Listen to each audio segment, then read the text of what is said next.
सो hey guys, कैसे हो आप सभी लोग। Welcome back to my channel एजी अनाए मांगा। तो गाइस, आज मैं एक्सप्लेन करने जा रहा हूँ बुक ऑफ एस्पर का एपिसोड नंबर 620 को, जो कि काफी ज्यादा अमेजिंग होने वाला है। इसलिए पहले ही वीडियो को लाइक शेयर कमेंट सब कुछ कर डालना। बाकी जिन लोगों ने अभी तक इसका पिछला एपिसोड नहीं देखा है तो मैंने उस एपिसोड का लिंक इस वीडियो के नीचे डिस्क्रिप्शन में दे दिया है, आप लोग जाकर के पहले उस एपिसोड को देख लीजिए। लेकिन जिन्होंने ऑलरेडी देख रखा है तो उनके लिए शुरू करते हैं हमारा आज का ये वाला एपिसोड। उससे पहले मिस्टर मंता, हिमांटू, copy shot and all anime 11 thank you for joining ज़ूफेन silver demons and very special thanks to MK for rejoining sister चुचू लोअर लेवल। तो बस इतना ही, एपिसोड को स्टार्ट करते हैं। तो गाइस, जैसा कि आप लोगों को पता है कि पिछले एपिसोड में मुझसे थोड़ी सी देखने में दिक्कत हो गई, इसलिए मैं उस मिस्टेक को ठीक करते हुए वहीं से इस एक्सप्लेनेशन को स्टार्ट करता हूँ। अब जब इधर ज़ूफेन की वो ब्लैक लाइटनिंग फ्लेम रेडी हो जाती है, पल ज़ूफेन उससे येलिन के ऊपर हमला कर देता है, जो कि इतनी ज्यादा खतरनाक लाइट की स्पीड के साथ में आगे बढ़ता है। देखने में तो काफी ज्यादा छोटा होता है, लेकिन जब वो येलिन की बड़ी सी गोल्डन लाइटिंग से जाकर के टकराता है, एक सुपरनोवा ब्लास्ट होने जितनी खतरनाक एनर्जी अनलेस होती है। साथ ही उसके प्रेशर की वजह से इधर येलिन भी काफी दूर तक पीछे की ओर घसीटा जाता है। सामने के नजारे को देखते हुए कहता है कि आखिर ऐसा कैसे हो सकता है। सामने बिल्कुल यमराज की तरह ज़ूफेन की ब्लैक पर्पल लाइटनिंग फ्लेम खड़ी होती है, तो उसकी गोल्डन लाइटनिंग ब्रेथ को पूरी तरीके से डिस्ट्रॉय कर चुकी होती है और अब सीधा येलिन के ऊपर हमला करने के लिए आगे बढ़ रही होती है। देख कर येलिन भी घबराते हुए कहता है कि सब खत्म हो गया। इधर ब्रदर वुकुंगी भी अपने ब्रदर के लिए सब देखकर काफी ज्यादा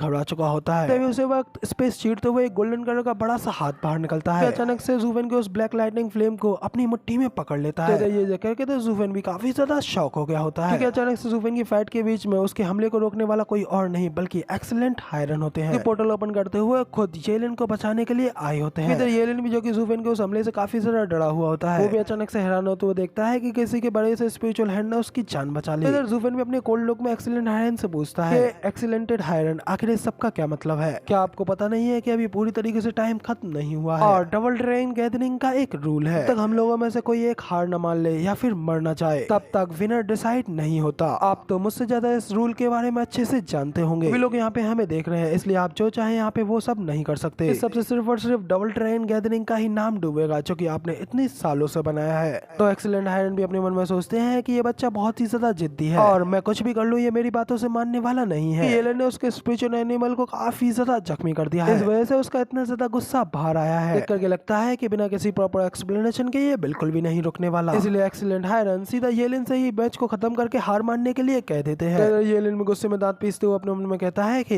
एक सीक्रेट बीस्ट डिसेंडेंट होने के नाते हम में से कोई भी अपनी हार नहीं मानेगा और सिर्फ मौत ही हमारी हार को डिसाइड करेगी, इसलिए आखिर मैं यहाँ हार कैसे मान सकता हूँ। तो सोचते हुए येलिन ज़ूफेन से चिल्लाते हुए कहता है कि ज़ूफेन, अपने उस हमले को मेरे ऊपर फिर से इस्तेमाल करो और मैं वादा करता हूँ कि मैं इस बार उसे बिल्कुल भी डॉज नहीं करूंगा। देखा तो एक्सीलेंट हायरन भी अपने मन में कहते हैं कि साला दोनों ही जिद्दी हैं। तो इसी के साथ में हमें दिखाया जाता है कि अचानक से ज़ूफेन की black lightning flame excellent Hiren के स्पिरिचुअल हैंड की मजबूत पकड़ में होती है। वो अचानक से काफी ज्यादा पावरफुल एनर्जी अनलेस करते हुए हरकत करती है। ज़ूफेन की ब्लैक पर्पल लाइटनिंग फ्लेम अपने आप को वहाँ पे ब्लास्ट कर देती है। वैसे इवन की एक्सीलेंट हायरन का भी स्पिरिचुअल हैंड पूरी तरीके से डिस्ट्रॉय हो चुका होता है, मगर तभी अचानक ज़ूफेन की फ्लेम की एक छींट येलिन के ऊपर भी जाकर के पड़ती है। सिर्फ उस एक बूंद के पड़ने से ही येलिन की हालत इतनी ज्यादा बुरी हो जाती है, अब तक की सदी का सबसे ज्यादा बड़ा झटका लगता है और उसकी बॉडी, जो कि ड्रैगन की टफनेस से बनी होती है, वो भी बुरी तरीके से उससे जलने लगती है और इसी के साथ में उसकी हालत काफी ज्यादा बुरी हो जाती है। साथ ही वो पूरी तरीके से बेहोश हो चुका होता है। जबकि इधर हमें एक्सीलेंट हायरन को दिखाया जाता है कि ज़ूफेन के इस फ्लेम की पावर को देख करके तो काफी ज्यादा शॉक हो गए होते हैं। हैरान हो तो अपने मन में कहते हैं कि उसकी ब्लैक थंडर फ्लेम इतनी ज्यादा खतरनाक है कि वो यहाँ तक कि मेरी कंट्रोल से भी बाहर निकल गई। आखिर अभी अभी मैंने जो देखा वो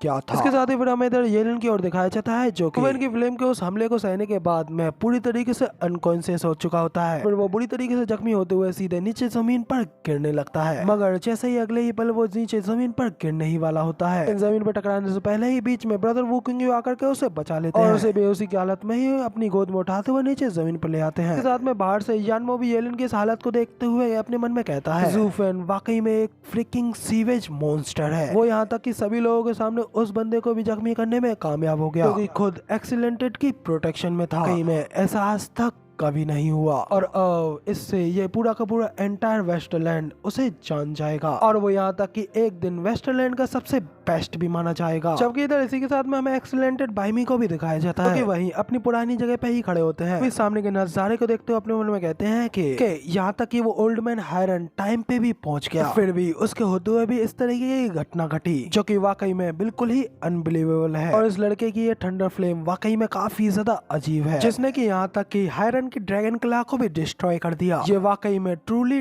टेरिफाइंग है। मैं तो बस अब ये सोच रहा हूँ कि आखिर वो छोटा लड़का येलिन कैसा है, क्या वो जिंदा भी है या फिर मर गया। तो अब जब एक्सीलेंट बाइमी इस सब के बारे में ही सोच रहे होते हैं, साथ ही फिर हमें अंदर का भी सीन दिखाया जाता है जहाँ पे कि ज़ूफेन कमजोर खड़ा वहाँ पे वो किंग को येलिन को बचा कर ले जाते हुए देख रहा होता है, मगर इधर ज़ूफेन की नजर सिर्फ और सिर्फ येलिन के ऊपर ही होती है, क्योंकि इतने समय पूरी तरीके से अनकॉन्शियस होता है और साथ ही काफी ज्यादा जख्मी भी। येलिन की इस तरीके की बुरी हालत को देखकर इधर ज़ूफेन भी अपने आप को शांत करता है और फिर एक आराम की सांस लेते हुए वहीं पे जमीन पे चियाओ के पास में ही लेट जाता है। जबकि इधर एक्सीलेंट हायरन वू किंग के पास में आते हैं और उससे पूछते हैं वू किंग आखिर ये तुम्हारा जूनियर ब्रदर कैसा है। जो सुनकर वू किंग उनकी बात का जवाब देते हुए कहता है कि एक्सीलेंटेड आपके इस चिंता के लिए बेहद बेहद शुक्रिया, लेकिन अभी जूनियर ब्रदर एक बहुत ही ज्यादा क्रिटिकल स्टेज पर है, लेकिन अभी भी इसकी कुछ सांसें बची हुई हैं, तो शायद से इसके रिकवर होने की कुछ संभावनाएं बची हुई हैं। तो जानने के बाद में फिर एक्सीलेंट हायरन ज़ूफेन की ओर भी देखने लगते हैं, जो कि वहीं पे पूरी तरीके से एग्जॉस्ट होते हुए चियाओ के पास में ही लेटा हुआ होता है। तो उसको देखते हुए एक्सीलेंट हायरन भी अपने मन में कहते हैं कि इस यंग मैन ने ऑलरेडी इस तरीके की पावर्स को पोजेस करके रख रखा है, उसने यहाँ तक कि मेरी नाक के नीचे ही अपने दुश्मन को हरा डाला। तो फिर मैं सोच रहा हूँ कि आखिर वो फ्यूचर में क्या कुछ अचीव करेगा। ये तो वाकई में मॉन्स्टर्स में भी एक ट्रूली मॉन्स्टर है, वाकई में इसकी भविष्य की उपलब्धियां बिल्कुल अनइमेजिनेबल होंगी। साथ ही हमें ज़ूफेन को दिखाया जाता है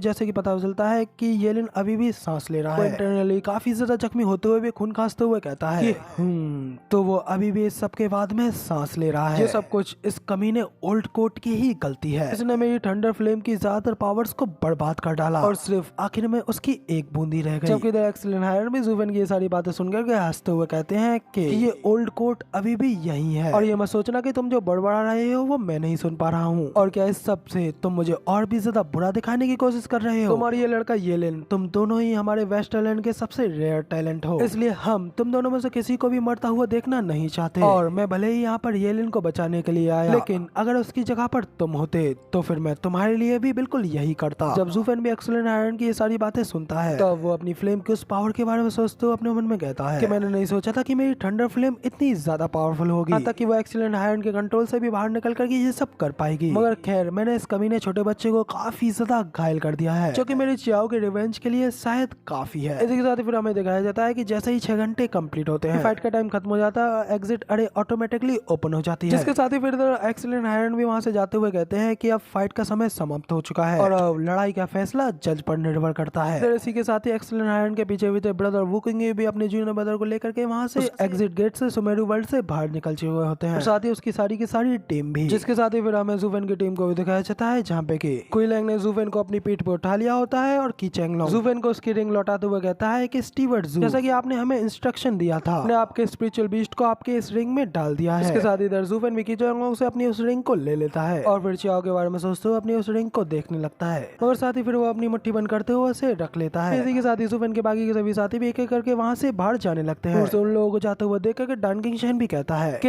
एक्सीलेंट हायरन के सामने किसी को जख्मी कर पाना बच्चे तुम ये पहले हो जो कि हिस्ट्री में ये कर पाए हो। तो कहते हुए फिर डन किंग शेन भी वहाँ से अपनी तलवार को देखने के लिए चले जाते हैं। इसके साथ ही फिर हमें बाहर का सीन दिखाया जाता है जहाँ पे की सारी की सारी ऑडियंस उन लोगों को बाहर आते हुए देख करके जोरों के नारे लगाने लगती है और कहते हैं कि ये फाइट वाकई में बेहद ही ज्यादा अमेजिंग थी, एक ऐसी वॉर थी जो कि शायद हम लोगों ने ना तो देखी है और ना ही आज के बाद कभी देख पाएंगे। इसके साथ ही इधर रेफरी एल्डर भी स्माइल करते हुए कहते हैं 5 बार से मैं इस डबल ड्रैगन गैदरिंग का जज रह चुका हूँ, मैंने अपने डिसाइपल्स को भी काफी देखा था, लेकिन सिर्फ आपने ही मुझे हमारे इस वेस्टलैंड के एक होप दिखाई है, वाकई में तुम लोगों ने काफी अच्छा किया। इसके साथ ही फिर वो अनाउंस करते हुए कहते हैं कि और टाइम आ गया है फैसला सुनाने का। इस अल्टीमेट क्लैरिटी सेक्ट और डीमन स्कैमिंग सेक्ट के चैलेंजिंग फाइट में अल्टीमेट क्लैरिटी सेक्ट अपने एक घायल बंदे के साथ में बाहर आया है, और साथ ही इधर डीमन स्कैमिंग सेक्ट भी अपने एक घायल बंदे के साथ में बाहर आया है, जिसका की रिजल्ट क्लियरली ड्रॉ है। अब रेफरी एल्डर जैसे इतना कहते हैं कि तभी किंग उन्हें रोकते हुए कहता है कि रुकिए, हमारे टीम मैच का परिणाम ज़ूफेन और येलिन की फाइट के ऊपर ही डिपेंड करता था, और जूनियर ब्रदर को संभवतः ये पसंद नहीं आएगा, लेकिन हार तो हार है और येलिन ज़ूफेन से हार गया है, जिसका मतलब क्लियर है ultimate clarity sect demon scamming sect से हार चुका है। तो उस पे रेफरी एल्डर भी वू किंग यू से कहते हैं कि वू किंग यू, हमारी इस टीम बैटल की हार तुम्हारी पूरे के पूरे एंटायर सेक्ट को भी अफेक्ट करेगी। तुम्हारे एल्डर्स भी इस चीज के लिए मानेंगे और इस चीज को अप्रूव करेंगे। वू किंग यू कहता है कि हमारा अल्टीमेट क्लैरिटी सेक्ट हमेशा ही केयर फ्री रहा है। वो ना सिर्फ फेम और वेल्थ के बारे में कोई चिंता करता है, बल्कि वो हार और जीत के बारे में भी कोई चिंता नहीं करता। इसलिए इस चीज से हमें कोई फर्क नहीं पड़ेगा और किसी बात के लिए अपनी पाथ को मोड़ना ये हमारे सेक्ट की टीचिंग्स के बिल्कुल अगेंस्ट है। तो वू किंग यू की ये सारी बातें सुनने के बाद में रेफरी एल्डर भी कहते हैं कि अगर ऐसी बात है तो अब इस वेस्टरलैंड के सभी 9 सेक्टों में पहले नंबर पर है। एल्डर ये बात अनाउंस करने वाले होते हैं कि तभी फिर से उन्हें कोई टोकते हुए रोक देता है। रेफरी एल्डर से पूछते हैं कि आखिर अब क्या दिक्कत है। इस पे ज़ूफेन भी कहता है कि वास्तव में तो कुछ भी नहीं, लेकिन हम अभी इस टॉप पोजीशन को नहीं ले सकते। वू किंग यू उससे कहता है कि नहीं ब्रदर जू, आपने ही तो इस मैच को जीता है और जीतने पर यही मिलता है। ज़ूफेन भी कहता है कि ब्रदर जू, क्योंकि ये एक टीम बैटल थी इसलिए 10 के अगेंस्ट 10 होने चाहिए थे। येलेन और मेरी फाइट वो सिर्फ एक सिंगल फाइट थी, लेकिन अगर उस फाइट के बाद में मेरे पास अगर लड़ने की भी जरा सी और पावर बची होती तो फिर मैं इस चीज को जरूर लेता। लेकिन हालांकि